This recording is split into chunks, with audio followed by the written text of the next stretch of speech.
একটা সরকার যদি 2 টার্ম 3 টার্মে ক্ষমতায় থাকে আর স্বাধীন চিন্তার বিকাশ ঘটায়, স্বাধীন সাংবাদিকতার সুযোগ দেয়, শিক্ষা ব্যবস্থা সঠিক পথে আগায়, তাহলে সেই সুসংগঠিত শিক্ষা ব্যবস্থা, স্বাধীন সাংবাদিকতা, স্বাধীন চিন্তা চেতনার বিকাশ 10-15 বছরে কি এমন কিছু নাগরিক তৈরি করতে পারে না যে নাগরিকরা রাষ্ট্রের দায়িত্ব নিতে পারে?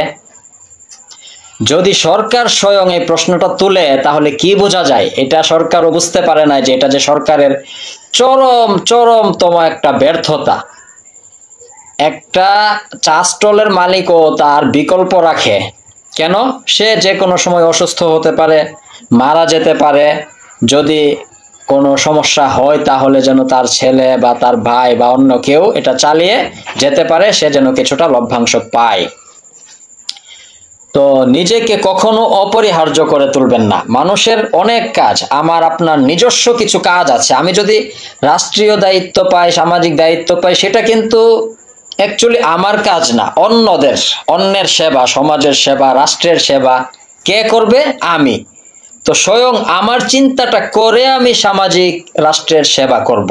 এখন আমার চিন্তাটা যদি আমি করি, আমাকে যদি আমি বাঁচিয়ে রাখি, আমাকে যদি আমি সুস্থ রাখতে চাই, তাহলে কখনোই আমাকে সামাজিক, রাষ্ট্রীয়, অন্যান্য মানে আমার বাইরের কোনো কাজে আমাকে অপরিহার্য করে তুলব না। এটা চরম একটা বোকামি।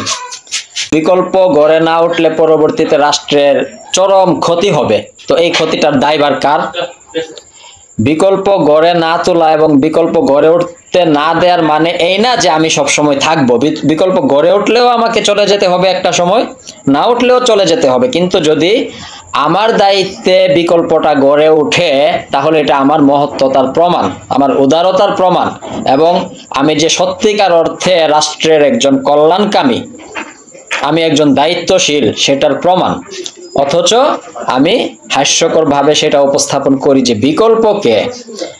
তো এই বিকল্প গড়ে ওঠে নাই মানে আমরা বিকল্প গড়ে উঠতে দেই নাই, এটা কি আমাদের ব্যর্থতা নয়?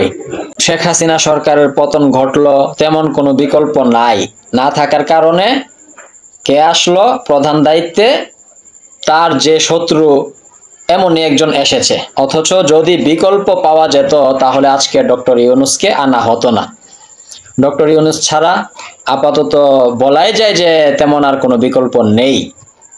তো আমরা এই কথাটা কেন বলছি? বর্তমান যে সরকার এবং পরবর্তীতে যারা আসবে তাদেরও এই বিষয়টা খেয়াল রাখতে হবে যে নিজেকে কখনো এমন অপরিহার্য করে তুলবেন না। বিকল্প তৈরি হওয়ার সুযোগ দেন, বিকল্প গড়ে ওঠার পরিবেশ তৈরি করুন, বিকল্পকে উৎসাহিত করুন, বিকল্পকে স্বাগত জানান।